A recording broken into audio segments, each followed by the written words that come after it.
When you think about the pursuit of happiness in life, what do you usually think of? Most people think of money, good grades, job, 9/11 compilation videos, status, luxury materials. People who are a bit deeper might think of relationships, marriage, love, family. But we established through facts and logic in our last video that these aren't actually true.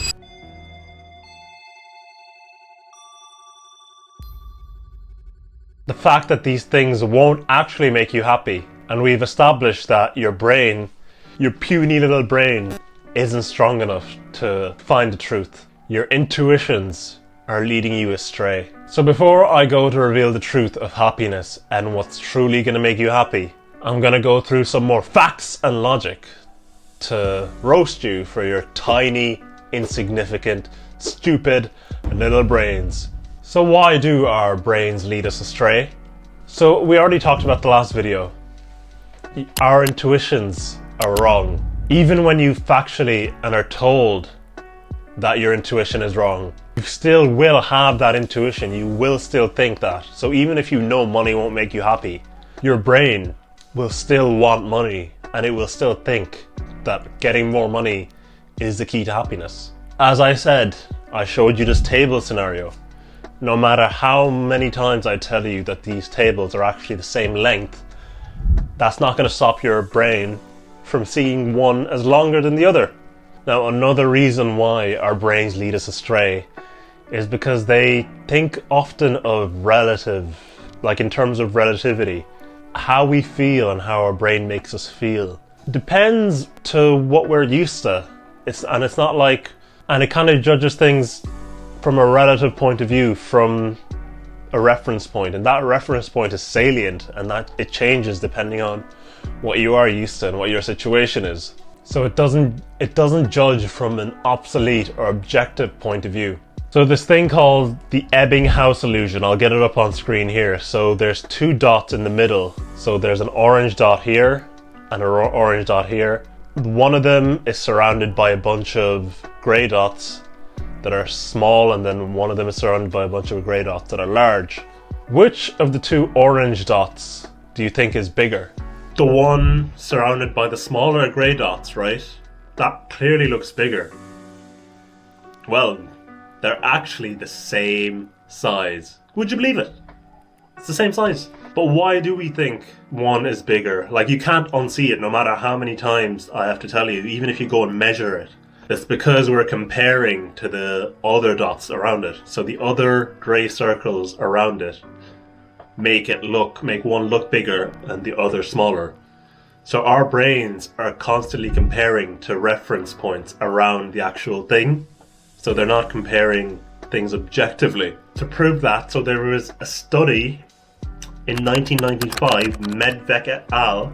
It compared the happiness levels of gold, silver, and bronze medalists in like 100-meter sprint or whatever. And how did they determine this happiness? Did they hook their brains up to some teleprompter or some fucking wires and read their minds and shit? No, they just looked at their facial expressions when they went up to the podiums. Well, they looked at their facial expressions in the moment once they crossed the finish line, and then up at the podium. So generally they found that bronze medalists are generally a lot happier than silver medalists. And in a lot of cases, bronze medalists were even happier than some gold medalists. From a reference point of view, it makes sense, because think about it. The silver medalist is there, and they're probably thinking, oh, I just missed out on the gold, I could have had gold. And then the bronze medalist is like, oh my god, I made it onto the podium. And they're like, oh my god, I made it onto the podium, I'm so happy. Where silver is probably thinking, oh my god, I missed out to Usain Bolt by like a millisecond. So our minds are very relative in our ways of thinking. This is true for income. It has been found that we're never satisfied with income. As I previously showed in the last video, generally it's shown that with every $1 increase in income, there's a 140 increase in desired income. So this is a thing called hedonic adaptation, which we'll talk about and we'll get into later on. Then there's this thing of social comparison when it comes to judging things relative to reference points. So like Clark and Oswald in 1996 found that job satisfaction, they surveyed people and they found that job satisfaction in a job decreased as comparative income increased. So comparative income is basically how the difference in income that you have between someone else who's making more than you. So they found that people who, if their co-workers have a high salary, then they were less happy with their job, regardless of how high their own salary was. They took two people who objectively had a similar salary, but one was around co-workers who made more and the other was around co-workers who made the same or less. And the people who had the co-workers that made more were objectively less satisfied. And this is a crazy one. So Solnick and Hemingway in 1998 found that 56% of Harvard students preferred having a job with a 50k salary, where others in their job only get 25k. They preferred that over getting a job with a 100k salary, where others got 250k. So they were willing to take a 50% cut in their income just so they would be the highest earners and not the lowest earners. And that's 56% of them. So more than half of Harvard students were okay with lowering their own income so that others don't get a higher income than them. So another study, Clark in 2003, found that people who are unemployed had higher reported well-being and happiness in areas with high unemployment. So basically in areas where other people around them were also unemployed, they were happier than people who were unemployed in areas with low unemployment, so everyone around them had jobs. So again, happiness is very much dependent in like relative sense, so it's to a reference point.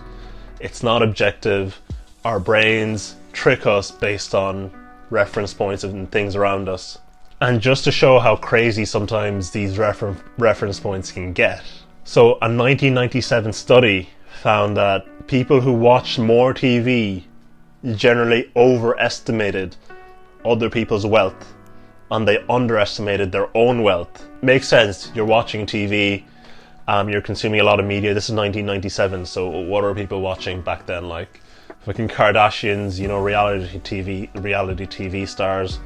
I don't know, Paris Hilton, was that a thing back then? You're watching all these like celebrities and shit and they're like rich and wealthy and have all these luxury goods. So you're seeing that and you're conditioning your brain for that to be the reference point that you're comparing yourself to. And you're underestimating how wealthy yourself is just because you're comparing what you're seeing on TV to your own boring, measly life. And you can imagine how much worse this is with social media now, where we're constantly 24/7 being bombarded with people who are richer, cooler, living in more luxurious, better looking lives than we are. God, people are so stupid. Jesus Christ. This is a black pill, you know, for the women, the two women who are probably going to end up watching this video. Men were asked to rate their wives' attractiveness after looking at pictures of models. And there was like a controlled condition and then there was the model group. So in the control group, those are the ones who didn't look at models, the average was 26.2 out of I think 40. And then in the model group, it was 22.1, so a slight decrease.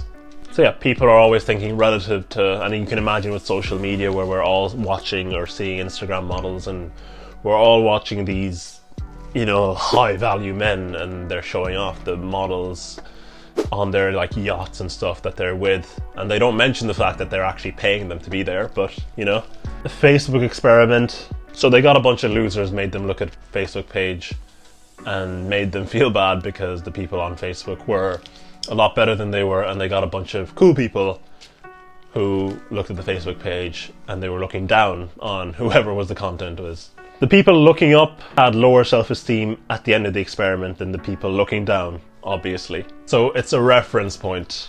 Our minds kind of working in relative sense rather than objective truth-seeking sense. So the concept of hedonic adaptation is, you know, when you're in like a bright room, you're just kind of normal. But then if you've been in the dark for like, say 10 minutes and then you come out to the same bright room, you're just like, ah, no, my eyes.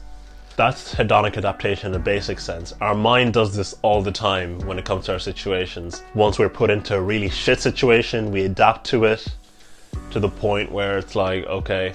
We saw this in the last video with the marriage statistic. I told you, married couples, so once happiness levels of married people were shown that in the first 1 or 2 years in the honeymoon phase, they had higher happiness than unmarried people, and then after 2 years it went back down to baseline. That's hedonic adaptation, because you get used to the person. The sad thing about hedonic adaptation is that we don't realize we do it, and we keep falling for it every time, even after falling for it 10 times. We have this thing called impact bias, where we underestimate the impact of a future event and how much it's going to impact our mood and our happiness, and for how long it'll impact it, whether positive or negative. If you think about a hypothetical negative event, like, you know, your dad leaving you or something. Not so hypothetical, but no. I'm kidding, my dad didn't leave me. If you think about a hypothetical good event, like, you know, maybe you getting some bitches from time to time, you're like, oh my god, this is going to be so good, my life's going to be so happy once I get it. And then, say by some miracle you do manage to get some bitches, you're going to be happy for a little bit, and then you're going to kind of go back to normal. In the last video we saw the grades project, where students were asked to predict how they'd feel if they got a good grade or a bad grade or a medium grade, and they all predicted that they'd be really sad if they got a bad grade or really happy if they got a good grade. And in reality, after the grades came out, it found that there was no difference either way, really, and that's because they did hedonic adaptation. And we keep falling for hedonic adaptation no matter how many times we go through the same thing over and over again. Same with breakups. If you're in a relationship or a marriage and you think of your divorce or your breakup and you're like, oh my god, like, I'm gonna be so sad, it's gonna be so heartbreaking, and then you go through it and like you might be sad for a while, and then once it actually happens and you get over it, it's like, okay, it's not actually as bad, my life isn't over, you know.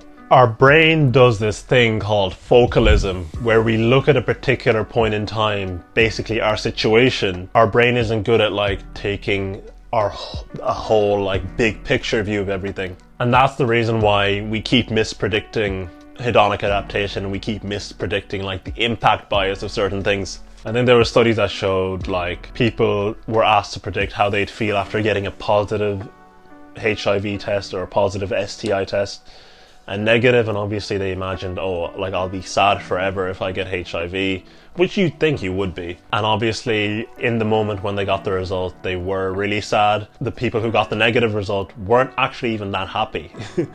They just kind of stayed neutral. But the people who got the positive were really sad. And then after about a year, our brain does this thing called focalism, where we focus on one thing and we forget everything else around it. But in reality, once you kind of go through the bad experience, you're kind of like, okay, and then your brain will focus on something else another day, and it'll kind of even out once you kind of see the rest of your life, and it's like, okay, this thing particularly didn't go the way I wanted to, but there's a lot of other things that went the way I want them to. I didn't get accepted into the college that I wanted.